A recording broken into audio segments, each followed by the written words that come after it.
करने जा रहे हैं। विभिन्न मुद्दे हैं जिनको है कार्यकर्ता जो हैं अलग अलग जगहों से पूरे प्रदेश भर से यहाँ पहुंचे हुए हैं और यहाँ पर आप देख सकते हैं पुलिस बैरिकेडिंग जो कर दी गई है राजभवन से पहले ही, जो अमूमन पुलिस द्वारा कर दी जाती है। तो यहाँ देख सकते हैं जो कार्यकर्ता हैं और पुलिस के बीच जो नोकझोंक है वो हमेशा से जैसे आंदोलन में होता है शुरू होता है। तो आप देख सकते हैं ये लाइव तस्वीरें हैं जिसमें जो कार्यकर्ता है और पुलिस के बीच इस चीज़ें जो है शुरू हो चुकी हैं। सुरेश भाई एक शॉट मार लो, वीडियो मार दो जरा और एक शॉट चाहिए खाली कि यहाँ रोक लिया इनको बस।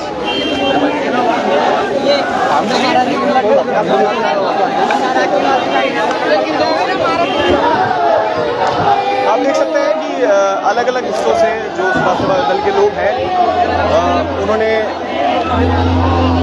यहाँ कूच किया है और जो अध्यक्ष हैं सुराज सेवा दल के उन्हीं की अध्यक्षता में पूरा ये जो कूच है वो रखी गई है। आपको बता दें कि बढ़ते बिजली के जो बिल हैं, जो भ्रष्टाचार के मामले हैं, उसको लेकर ये पूरी जो कूच है वो की गई है। यहाँ पर देख सकते हैं ये एक बड़ी संख्या है वो इस समय सड़कों पर है और बहुत सारे मामले हैं। अभी उनसे भी बात करेंगे, उनसे भी जानेंगे कि आखिर और क्या ऐसी चीज़ें हैं जिसको लेकर जो सुराज सेवा दल है वो सड़कों पर उतरा हुआ है।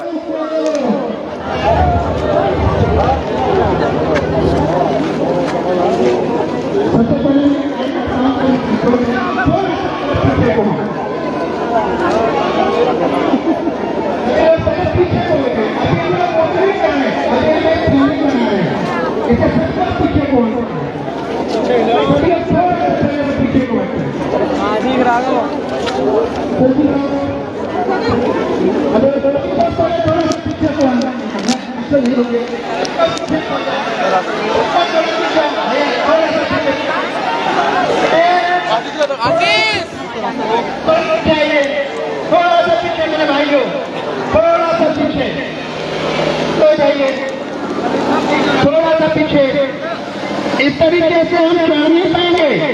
शेर शिकार करने से पहले 2 कदम पीछे हटना है, तो पहले तो थोड़ा सा पीछे को मतलब आगे को रखिए, लेकिन थोड़ा सा अपना कंफर्ट हो जाइए। सभी लोग आराम की मुद्रा में खड़े होइए, सभी लोग पहले आराम खड़े होइए और सुराज सेवा दल के जो अध्यक्ष हैं वो भी यहाँ पर मौजूद हैं, उनसे भी बात कर लेते हैं। योजना बनाएंगे, पहले योजना बनाएंगे, सभी लोग आराम की मुद्रा में खड़े होंगे। अब उसके बाद में देखिए बहुत बहुत धन्यवाद मेरे कार्यकर्ताओं का। अब सबसे पहले मैं आपको बताता हूँ कि आज हमारे मुद्दे क्या हैं, किन के मुद्दों पर हम राजभवन कूच कर रहे हैं।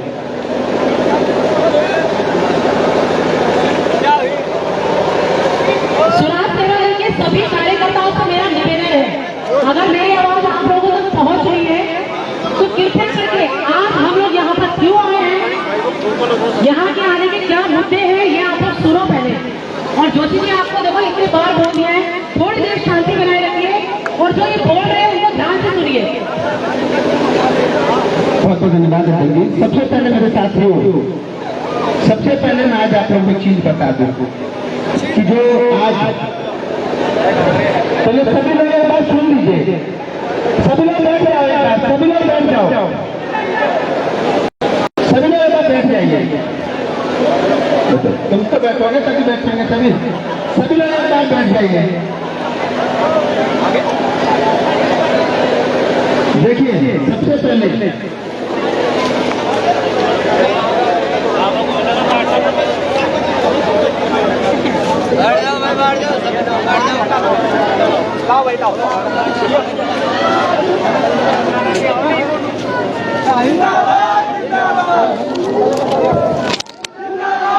ऑब्वियसली पहले आपसे शुरुआत है।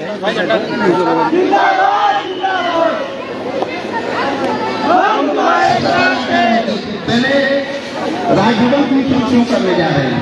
पहले तो सबसे पहले जो मेरे लोग आए हुए हैं, सबसे पहले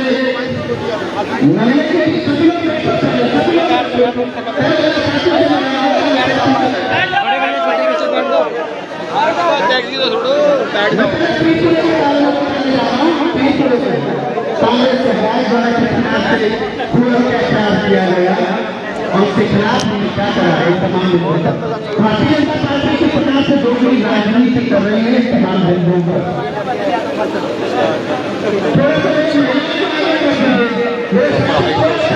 हो जाइए महिलाओं को आगे दीजिए।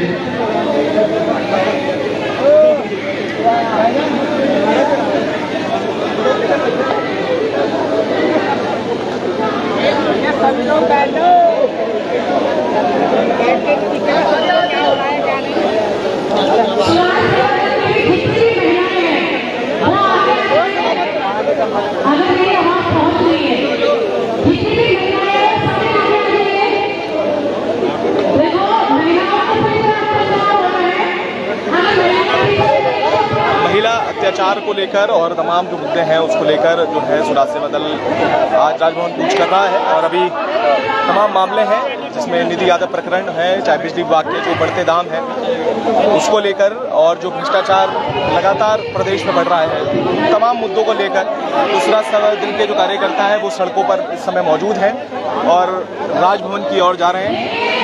उसके बाद अभी जो अध्यक्ष हैं उनके रमेश जोशी उनसे बात करेंगे और जानेंगे कि आखिर फिर से एक बार आखिर क्यों सुराज सेवा दल को सड़कों पर उतरना पड़ रहा है। रुद्रपुर जैसी घटनाओं को लेकर भी इससे पहले सड़कों पर थे। बिजली को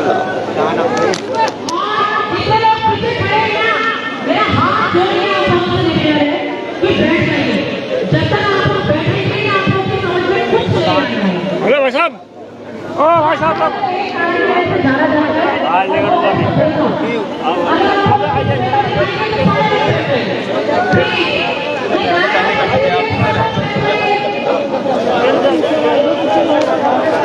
आप लोग बैठ जाओ।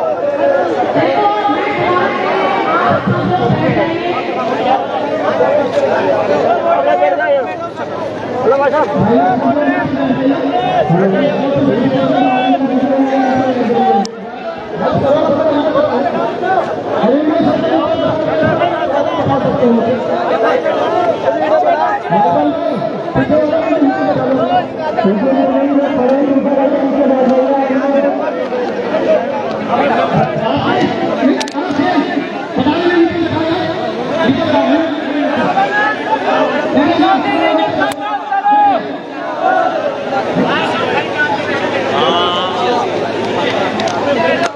सभी लोग बैठ गए।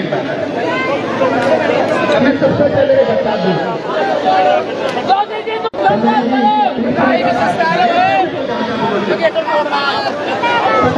शांत हो जाती है।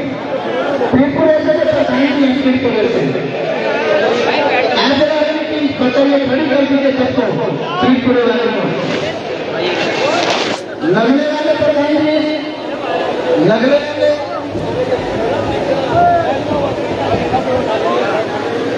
आप खड़ी कर दीजिए।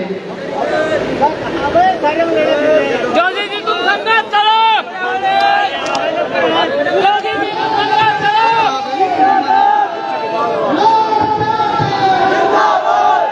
गर्मीपुर से हसीन भाई, गर्मीपुर की टीम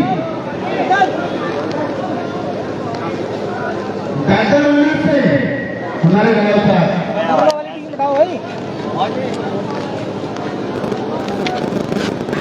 प्रधान जी हमारे भोजपुर से आपकी सारी टीम एक बार संबोधित करिए। निवेदन हो रही है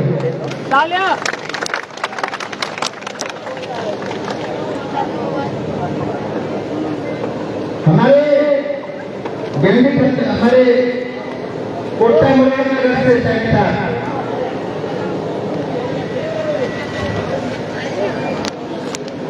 अब चलिए इसके बाद संबोधित होगा चढ़ाई के हम लोग विधान हराज जबलपुर के बाद में अगले कार्यकर्ता को संबोधित किया जाएगा। फिर तमाम कई सारे प्रधान जी जो लोग हैं धीरे धीरे अपने लोगों को देखिए कि कहाँ नहीं कर सकते। आज तक के इतिहास में पिछले 2 वर्षों में मेरा कोई भी कार्यकर्ता एक काम बता दे जो मैंने न किया हो, ये काम में मैंने फोन करा हो और वो काम न हुआ हो। जोशी जी तुम संघर्ष करो।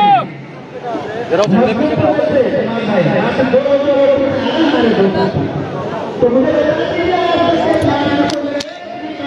बता दीजिए जिसका मैंने एक भी नाम उससे मुझे कहा और अभी तक पेंडिंग उसके अलावा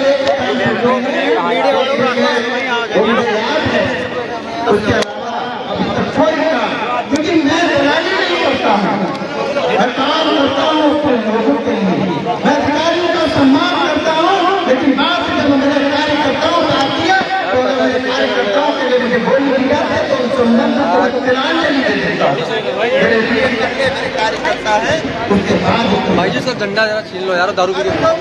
मुझे आज भी याद है चंद्रभान सिंह अधिकारी इंस्पेक्टर है जिन्होंने मुझे बहुत सारे बचपन से सिखाया कि आपको आगे बढ़ना है और आप इधर लिखेंगे उन्होंने मुझे धीरे धीरे हमें केवल ईमानदार जबरदस्त अधिकारी हैं। अब तमाम बहुत सारी चीजें बताऊंगा, लेकिन साथियों एक बार मुझसे गलती हुई थी। देखिए मुझे कोई शर्म नहीं होती, उन्होंने मुझे एक बार आज से लगभग जब हरिद्वार में थे तो मैं राजनीति को सीख रहा था, उन्होंने मुझे सिखाया कि तुम्हें काबिलियत है, तुम एक दिन इतिहास लिखोगे, लेकिन तुम इस प्रकार के कामों को करके अब इतिहास नहीं लिखोगे।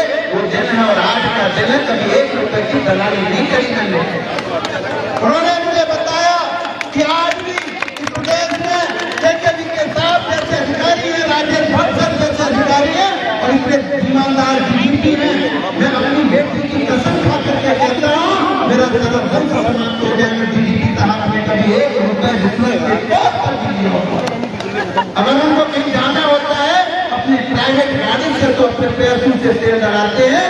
मैं धन्यवाद करता हूँ कि भाजपा गृहमंत्री जी का, जिन्होंने हमें बिना सर जैसे डीजीपी दिए इस प्रदेश को। लेकिन कुछ लोग जबरदस्ती बदनाम करना चाहते हैं, क्योंकि कुछ तो डीजीपी बनना चाहते हैं, कुछ अपना और एक्सटेंशन चाहते थे जो नहीं बने, उनको बदनाम करने के लिए नेताओं को आगे करके प्रेस करा रहे हैं। इसका खुलासा मैं दोबारा करूंगा उस नेता का, क्योंकि आज ये मुद्दा नहीं है, लेकिन उस नेता का खुलासा जिससे डीजीपी साहब पर अभी आरोप लगाए थे, एक बार तो उसको मैंने बता दिया तो उसकी दलाली बंद कर दी थी। दोबारा मैं फिर से अगले हफ्ते एक जिस कांग्रेस के पूर्व मुख्यमंत्री ने और जिस तमाम कांग्रेस के विरोधियों ने या भाजपा की एंटी विरोधी लॉबी ने नेता को फंडिंग कर रहे हैं, उस नेता के थ्रू ईमानदार अधिकारियों का मनोबल तोड़ने का काम कर रहे हैं, उसका इतिहास और भूगोल अगले हफ्ते दिखा दूंगा। एक ब्लैकमेलर जो कानपुर से चुनाव लड़ा, बताइए आप मुझको कि पूरे हरिद्वार जनपद के अंदर आज तक किसी कार्यकर्ता का काम ब्लैकमेलर ने किया हो तो मुझे बता दीजिए।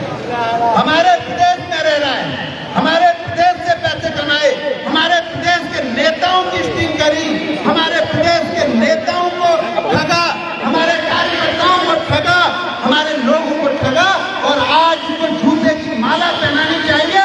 जो उत्तराखंड का विरोध करने के लिए कह रहा है, उत्तराखंड की भाषा अनिवार्य नहीं होगी, मैं उसको जूते की माला पहना दूंगा जब भी सामना होगा। आप बताइए इस प्रदेश में कोई भी हो कहीं का भी यहाँ की संस्कृति उसको नहीं सीखनी चाहिए? बताइए, सीखनी चाहिए कि यहाँ की भाषा नहीं सीखनी चाहिए, सीखनी चाहिए कि यहाँ की बोली नहीं सीखनी चाहिए, सीखनी चाहिए। और आज अगर हमारे प्रदेश में अगर कोई लोग रह रहे हैं, हमारा भी दुर्भाग्य कि हम अपने बच्चों को यहाँ की बोली भाषा नहीं सिखा पा रहे, सिखानी पड़ेगी।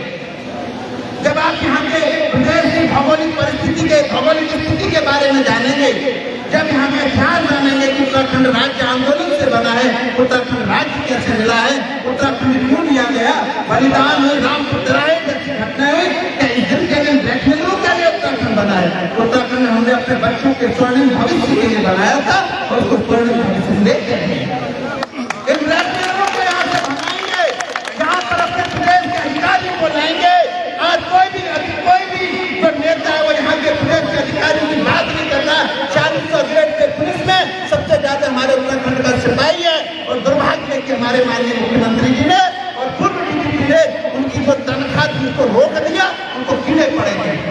आप बताइए कि ये 40 ग्रेड पे हर विभाग में ग्रेड पे बढ़ा दी गई।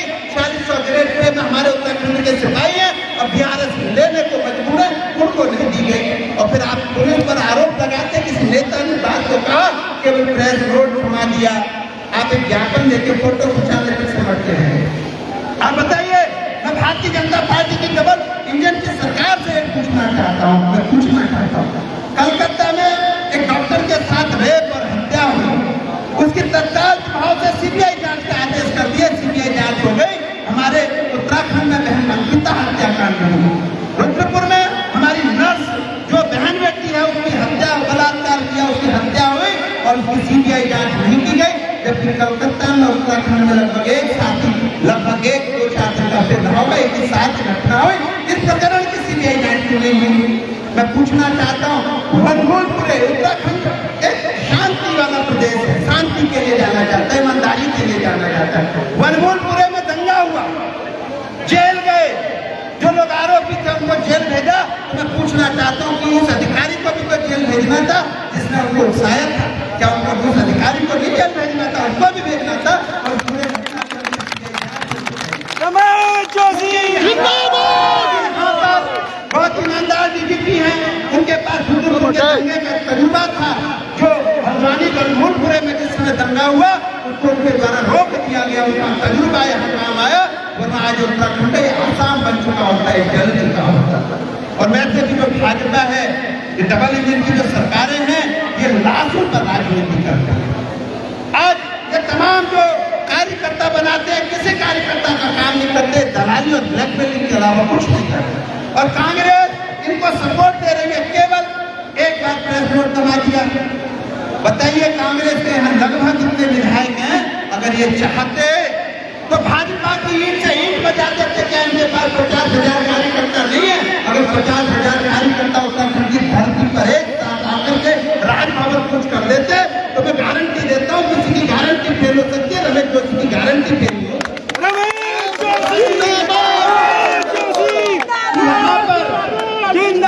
यहाँ पर शांति और अमन होता, लेकिन कांग्रेस के जो नेतागण और विधायक हैं वो भी दलाली और ब्लैकमेलिंग करने का काम कर रहे हैं। भाजपा की डबल इंजन सरकार के से हम लड़ाई लड़ेंगे और कांग्रेस के इन भ्रष्टाचारियों को भी जेल पहुंचाने का काम करेंगे। इन भ्रष्टाचारियों को किसी सूरत में प्रदेश में नहीं रहने दिया जाएगा। ईमानदार अधिकारियों को, ईमानदार नेताओं को मैं रितुभूषण खंडूरी जी का धन्यवाद कर रहा हूँ। मैं फिर कह रहा हूँ, विधानसभा भर्ती घोटाला हुआ, विधानसभा भर्ती घोटाला खुला, मेरे द्वारा खोला गया। सबसे पहले विधानसभा भर्ती घोटाला जब मेरे द्वारा खोला गया तो मैंने विधानसभा के गेट पर धरना दिया, और जब विधानसभा के गेट पर धरना दिया तो खंडूरी जी विधानसभा अध्यक्ष ने उसको संज्ञान लिया। लगभग 150 लोगों को वहां से बाहर निकालने का रास्ता किया, हाईकोर्ट से भी उनको रिलीफ नहीं मिला। यह होते हैं नेता। और आज के नेता क्या कर रहे हैं? दलाली, मैनेजमेंट। हमें मैनेजमेंट के खेल को खत्म करना है। साथियों, आंदोलनों से हम जीतेंगे, आंदोलनों से हमारा कद बढ़ेगा। लाठियां जब हम पर बरसेंगी तब हम नेता बनेंगे, लाठियां खाकर हम इतिहास लिखेंगे। तो मेरे साथियों, युवाओं, माताओं, बहनों, अगर आपका भाई दलाल है तो उनको जूते की माला टांग लेना, और अगर 100% ईमानदारी से प्रदेश की रक्षा के लिए अपने प्राण निछावर करने को तैयार हो तो मेरा साथ दे देना।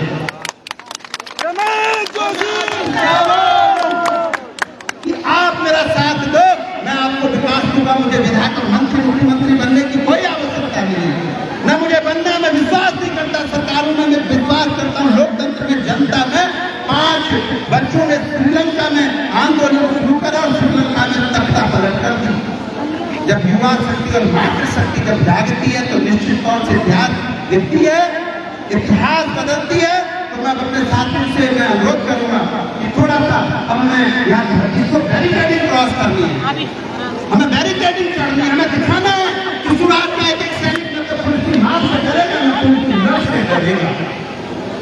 सुराग का एक सैनिक अपनी ईमानदारी के लिए, अपने लोगों की रक्षा के लिए, अपने प्राण की आहुति के लिए।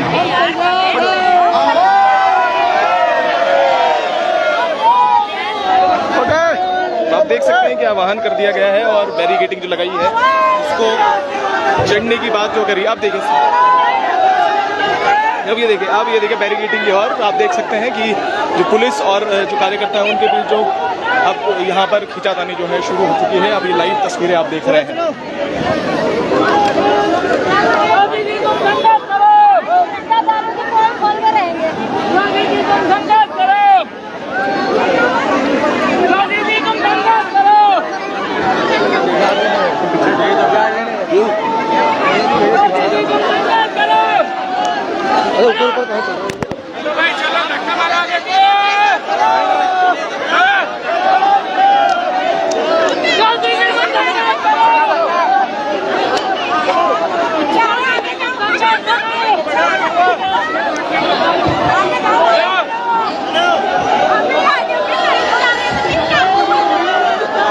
ये देख सकते हैं कि अब जो पुलिस और कार्यकर्ताओं के बीच में जो बैरिकेडिंग को लेकर जो है नोक-झोंक जो है शुरू हो चुकी है।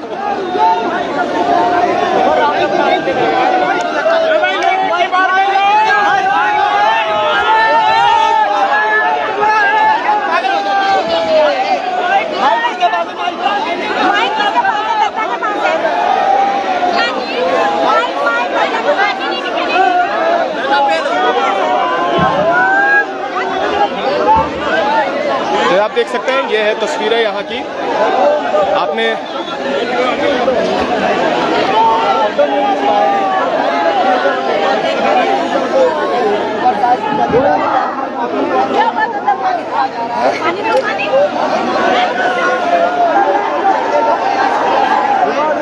देख सकते हैं बैरिकेडिंग की ओर पहुँच चुके हैं जो कार्यकर्ता है। पुलिस भी जो है अब बलपूर्वक पीछा करने का प्रयास कर रही है। आप देख सकते हैं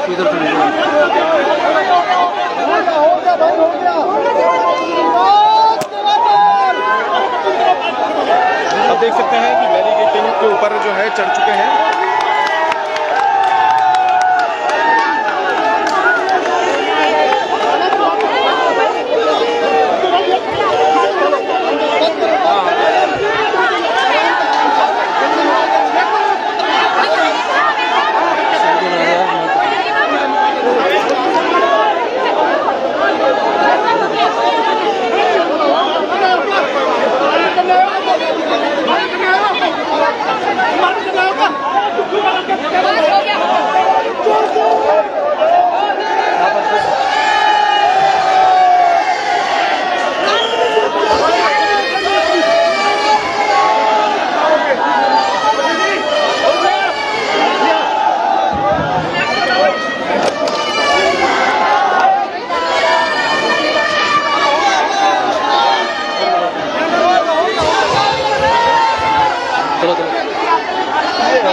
पूरा हो गया क्या तोड़ के आगे जाओगे?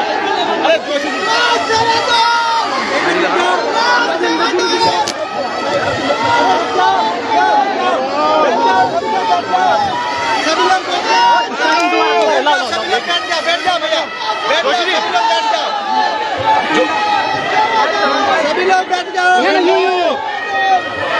जोशी जी कि आगे पहुंचने की बैरिकेड तक पहुंचने की क्या इसे तोड़ के आगे जाने की वो है?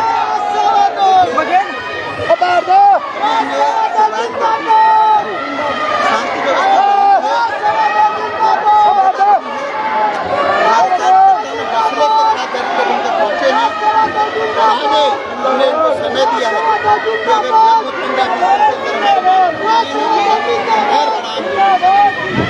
जोशी जी क्या क्या मुद्दे हैं जिसको लेकर आज राजभवन कूच कर रहे हैं? और एक बड़ी बात आपने कही है, एक नेता को भी टारगेट आपने किया है जिसने डीजीपी के खिलाफ जो बात कह रहे हैं, कौन नेता है उसके लिए भी बोलेंगे कुछ? देखिए, जो खानपुर विधायक हैं और जो एक मतलब चुनाव लड़के जिसको सरकार के विरोधी तत्वों ने नेता बनाया, जिसको एक पूर्व के डीजीपी ने धामी की सरकार को गिराने के लिए, नेता बनाने के लिए तमाम लोगों ने इकट्ठा किया।